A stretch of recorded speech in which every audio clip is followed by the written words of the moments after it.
여러분 다이어트 잘하고 계시나요?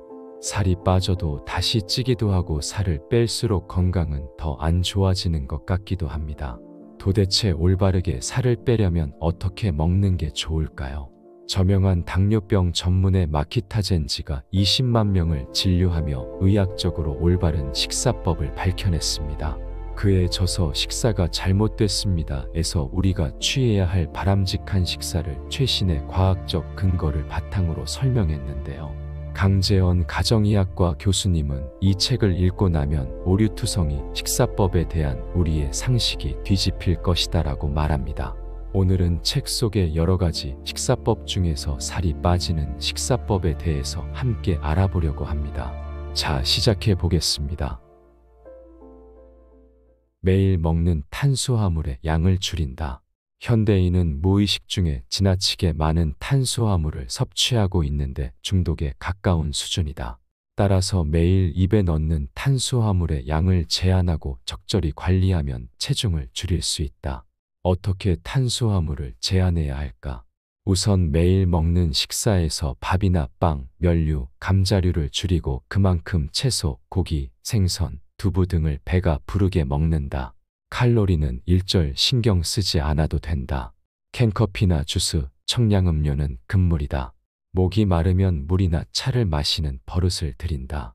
케이크나 과자 같은 단 음식은 탄수화물 덩어리이므로 일절 먹지 않는다. 특히 저녁 식사에서는 탄수화물을 가급적 줄인다. 아침이나 점심이면 그 후 활동에 따라 포도당도 소비되기 쉽지만 저녁 식사 후에는 자는 일만 남았으니 모조리 몸속에 쌓이고 만다.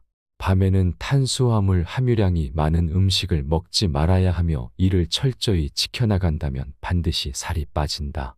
도저히 탄수화물을 먹지 않고는 못 빼기겠다 싶을 때는 먹고 나서 바로 걷기 등의 운동을 하면 살이 찌지 않는다. 확실하게 체중을 줄이려면 탄수화물 섭취량을 하루 60g 이하로 낮추는 것이 이상적이다. 체중을 유지하려면 탄수화물 섭취량을 남성이 1일 120g, 여성이 110g 이하로 낮추는 것을 기준으로 삼으면 좋다. 탄수화물의 악성도를 정확히 안다. 탄수화물이라 해도 그 악성도는 식품에 따라 다르다. 이제 와서 사람들이 그렇게 좋아하는 흰쌀밥을 일절 먹지 말라고 할 생각은 없다. 탄수화물은 생명을 유지하는데 꼭 필요한 영양소이므로 적절한 양을 섭취해야 한다. 그러나 현대인은 탄수화물을 지나치게 많이 섭취하는 데다 전혀 섭취할 필요가 없는 나쁜 탄수화물을 즐겨 먹으니 문제다. 우리 몸을 망치는 5대 탄수화물 식품은 무엇일까? 악성도 1위는 캔커피, 청량음료, 주스 등이다. 애초에 인간이 살아가는데 전혀 필요가 없는 식품들이다. 탄수화물 중독에 빠졌기 때문에 마신다는 점을 깨닫고 하루빨리 물리치기 바란다. 악성도 2위, 설탕이 든 과자이다. 흰 설탕은 인간이 만든 대표적인 부적절한 식품이다. 케이크나 만주에는 흰 설탕이 듬뿍 들어있다는 사실을 잊지 말자. 악성도 3위는 과일이다. 비타민과 미네랄이 풍부한 만큼 앞에 두 가지보다는 낫다. 다만 요즘 과일은 당도가 높도록 개량되어 옛날의 천연 과일과는 다르다. 특히 주스는 이제 그만 마시자. 악성도 4위는 흰쌀밥, 흰빵, 우동 등이다. 아침에 토스트를 먹거나 점심에 백반을 먹어도 괜찮다. 다만 그 양을 줄이자. 우동이나 메밀국수, 라면, 파스타 등의 일품 요리를 먹으면 탄수화물을 과도하게 섭취하게 되므로 주의해야 한다. 악성도 5위는 현미, 통밀빵, 감자류이다.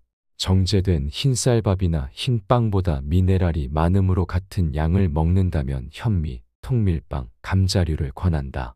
다만 탄수화물이라는 것 자체는 변함없는 사실이므로 역시 많이 먹으면 살이 찐다. 이처럼 같은 탄수화물도 식품에 따라 악성도가 다르며 그 중에서도 액체는 최악이다. 인간이 본래 갖고 있는 소화, 흡수 시스템과 전혀 맞지 않기 때문이다. 탄수화물을 섭취할 때는 자연의 형태에 가까운 음식, 잘 씹어야 하는 음식을 소량 먹는 것으로 그치자. 무엇을 먹으면 혈당치가 오르나? 지금까지는 손끝을 바늘로 찔러 극소량의 혈액을 체열하는 방법을 썼지만 최근 획기적인 기구가 등장했다. 미국 기업 에보트 당뇨병 케어가 개발한 프리스타일 리브레라는 자동 혈당계다. 리브레는 센서와 리더의 두 가지 부품으로 이루어져 있다. 센서는 한 번 쓰고 버리는 일회용 패치로 직경 35mm인 둥근 원 모양이다. 이것을 팔의 위쪽에 붙여놓는다. 내수성이 있으므로 팔에 붙인 채 목욕을 해도 되며 최장 14일 동안 장착이 가능하다. 이 센서에 스마트폰처럼 생긴 리더를 가까이 하면 곧바로 그 순간에 포도당 수치를 읽어드린다. 리더를 가까이 대지 않더라도 센서가 자동적으로 15분마다 혈당치를 기록하고 91분의 자료를 보존해준다. 식사 시간과 그 내용만 기억해놓고 있다가 나중에 자료를 보면 늘 먹었으므로 혈당치가 내려갔다라는 사실을 알 수 있다. 이렇게 식사 내용과 혈당치를 살펴봄으로써 무엇을 먹으면 언제쯤 혈당치가 얼마나 오르는지 확실히 알 수 있다. 이상적인 혈당치는 70에서 140이다.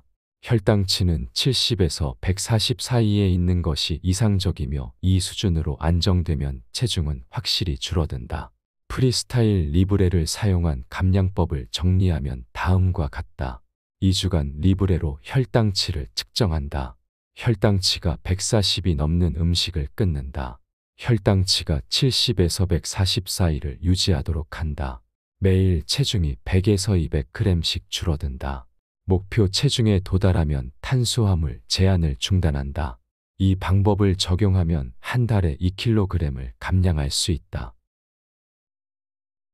먹는 순서에 따라 살찌는 방식이 달라진다. 다이어트에는 먹는 순서도 중요하다. 우리 몸이 지닌 소화, 흡수 시스템을 생각하면 가장 먼저 섬유질이 풍부한 채소를 먹고 이어서 소화하는데 시간이 걸리는 단백질을 먹고 맨 마지막으로 탄수화물을 먹을 때 혈당치의 상승을 완만하게 억제할 수 있다. 채소류는 뿌리채소인 감자나 달콤한 토마토 등을 제외하면 대부분 혈당치가 올라가지 않는다. 육류나 생선도 혈당치가 올라가지 않는다.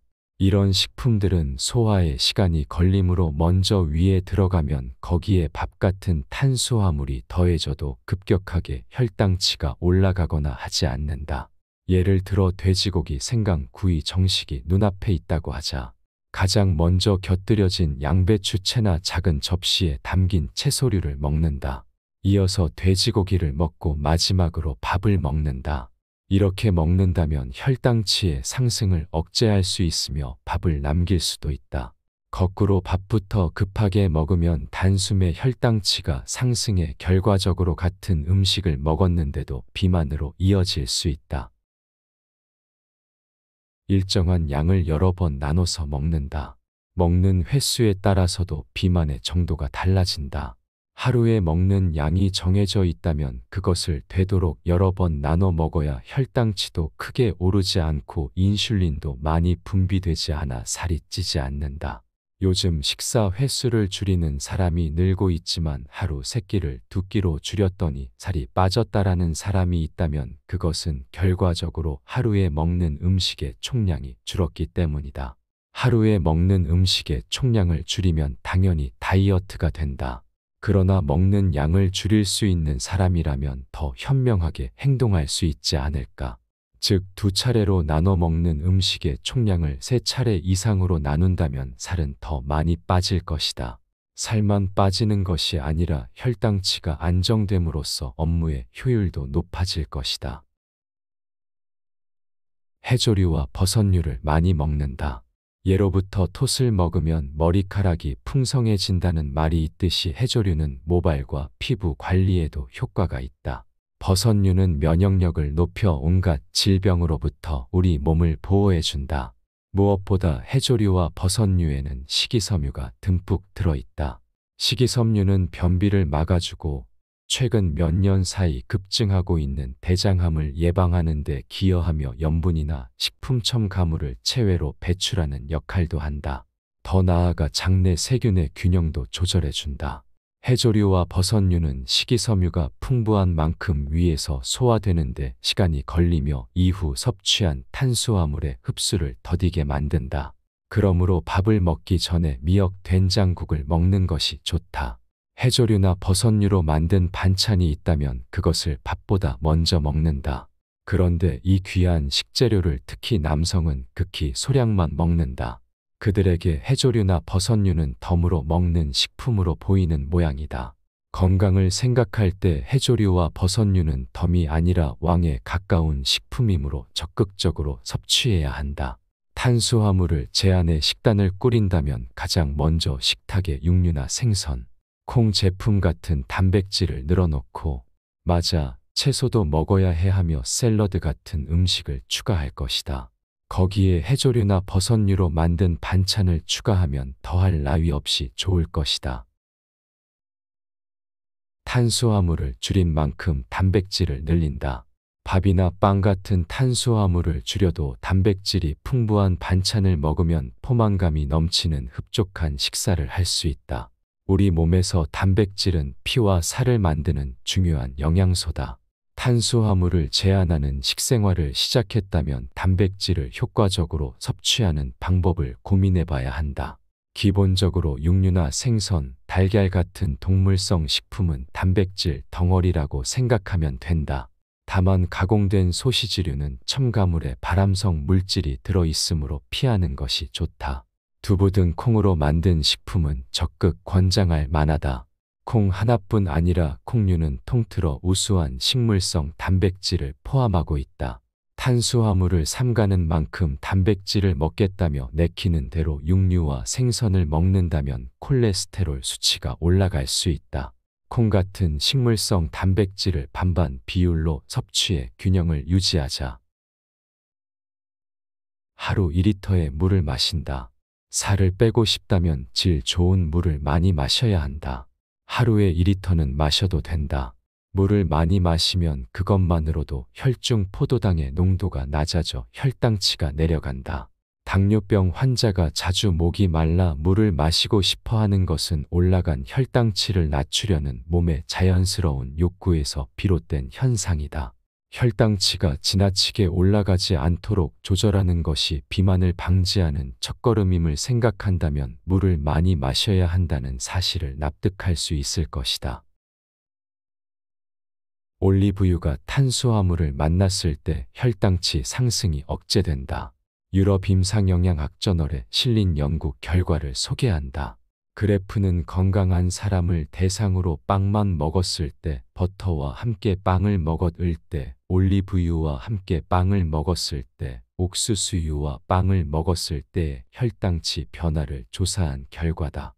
그래프를 보면 빵이라는 탄수화물만 먹으면 30분 후에 혈당치가 급상승하는데 반해 무엇이든 기름과 함께 섭취하면 혈당치가 완만하게 상승한다는 사실을 분명하게 알 수 있다. 즉 탄수화물을 단독으로 섭취하기보다 지방과 함께 먹으면 살이 찌지 않는다. 특히 올리브유의 효과는 절대적이다. 화이트 와인을 마시면 살이 빠진다. 미국 임상영양학 저널에 실린 한 논문이 애주가들을 환희에 빠뜨렸다. 이 논문에는 흰 빵을 먹었을 때, 맥주를 마셨을 때, 와인을 마셨을 때, 진을 마셨을 때의 혈당치와 인슐린 분비량의 변화가 소개되었는데 결과가 그래프와 같이 나왔기 때문이다. 그래프를 보면 빵만 먹은 사람이 가장 살찌기 쉽고 술 중에서도 탄수화물이 많은 맥주를 마신 사람이 그 다음으로 살이 찌기 쉽다는 사실을 알 수 있다. 와인이나 진을 마시면 오히려 살이 쉽게 찌지 않게 된다는 것도 알 수 있다. 와인은 특히 화이트 와인을 마시면 살이 빠진다는 연구 결과가 2004년 독일에서 나온 바 있다. 레드 와인은 폴리페놀이라는 항산화 물질이 풍부한 반면에 화이트 와인은 주석산 타타르산이 풍부해서가 아닐까 추정된다. 나도 저녁을 먹을 때 쌉쌀한 맛의 화이트 와인을 즐겨 마신다. 화이트 와인을 마신 다음 날 아침에는 혈당치가 꽤 낮아지는 것은 직접 체감한 경험이 있다. 덧붙이자면 화이트 와인에는 탄수화물이 많은 달콤한 맛도 있으므로 어디까지나 쌉쌀한 맛으로 고르기 바란다. 계피는 혈당치를 낮춘다. 노화를 방지하고 혈행을 촉진한다. 계피는 향신료의 일종으로 녹나무과에 속하는 상록수 나무 껍질을 벗겨내 만든다. 최근에는 시나몬 롤이라는 빵에 쓰이는 경우가 많으며 교토 특산품인 야스하시라는 과자를 만들 때 쓰는 육개도 계피의 일종이다. 계피에 들어있는 프로안토시아니딘이라는 성분이 혈당치를 낮추는 작용을 한다는 사실이 밝혀졌다. 혈당치를 낮춘다는 것은 곧 비만을 방지한다는 의미다. 계피는 노화를 막는 항산화 작용을 비롯해 살균 작용과 혈행을 촉진시키는 효과도 있다. 계피가 매우 우수한 식품이란 점은 틀림없는 사실이고 많이 먹으면 좋지만 탄수화물이 많은 빵이나 과자와 함께 먹는 것은 좋지 않다. 향신료로 요리에 쓰거나 커피나 홍차에 풍미를 더하는 데 쓰기를 권한다. 나이 들수록 탄수화물을 줄여야 한다. 대사가 떨어지면 체중 감량이 힘들다. 젊었을 때는 운동을 좀 하면 금세 살이 빠지더니 지금은 좀처럼 체중이 줄지 않아. 40세 무렵에는 누구나 이런 고민에 빠진다. 그것은 기초대사가 떨어지고 있기 때문이다. 기초대사란 아무것도 하지 않고 잠만 자도 사용되는 에너지를 가리킨다. 젊은 시절에는 그저 살아있기만 해도 활활 타오르던 불꽃이 나이 들면서 점점 사그라져 간다. 나이 들어 젊었을 때와 같은 식생활을 하면 살이 찌는 이유가 이 때문이다. 예를 들어 3kg 감량을 목표로 탄수화물을 제한할 경우 나이 들수록 더 엄격하게 제한해야 체중 감량에 성공할 수 있다. 적정 체중을 유지하려면 탄수화물 섭취량은 남성이 하루에 120g, 여성이 110g 정도로 억제하고 체중을 감량하려면 하루에 60g 수준으로 제한할 것을 권하지만 나이에 따라 가감할 필요가 있다. 글루텐 프리가 꼭 건강식은 아니다. 글루텐 프리를 내세우는 식품이 늘고 있다. 글루텐을 탄수화물과 혼동하는 사람이 있는데 여기서 오해를 풀고 가자. 글루텐이란 밀에 함유된 단백질의 일종으로 탄수화물이 아니다. 물론 밀을 통칭하는 말도 아니다. 다만 글루텐 프리 식품이나 글루텐 프리 식단이 꼭 탄수화물 제한식인 것은 아니다. 글루텐 프리 식품이나 식단은 글루텐이 들어있지 않다 이꼬르 밀가루를 쓰지 않았다일 뿐, 밀가루 대신에 쌀가루 같은 다른 탄수화물을 쓴 것이 대부분이다. 무엇보다 글루텐이 없다고 탄수화물이 없는 것은 아니며 이것도 많이 먹으면 살이 찐다. 그 점을 오해하지 않아야 한다. 부위별 살 빼기란 불가능하다. 배만 홀쭉해지는 식사법은 없다. 탄수화물을 제한해 체중을 줄이면 몸이 전체적으로 살이 빠진다. 이것은 어떤 다이어트든 마찬가지다. 뱃살만 빠지거나 팔뚝만 가늘어지는 내 입맛대로 되는 부위별 살 빼기는 의학적으로 불가능한 일이다. 바꿔 말하면 애초에 부위별 살찌기도 일어나지 않는다. 나는 배만 살쪘어라고 한탄하는 사람은 내장 주변에 지방이 쉽게 붙을 뿐이며 살을 빼면 거기서부터 지방이 떨어져 나가므로 결과적으로는 배가 홀쭉해진다. 다이어트를 할 때 중요한 것은 헬스클럽에서 복근을 단련하는 일이 아니다. 물론 기구를 사용해 배가 덜덜 떨리게 하는 것도 아니다. 체중을 줄이는 것이다. 체중을 줄이면 그 자체만으로도 온갖 문제가 개선된다. 운동도 나쁘지는 않지만 일단 탄수화물 중독에서 벗어나 체중을 줄여야 한다. 지적인 직장인이라면 이 순서를 헷갈려서는 안 된다. 아침, 점심, 저녁은 3대5대2 비율로 저녁은 줄이고 점심을 늘린다. 서양에는 아침은 왕처럼, 점심은 귀족처럼, 저녁은 거지처럼 먹어라라는 말이 있다.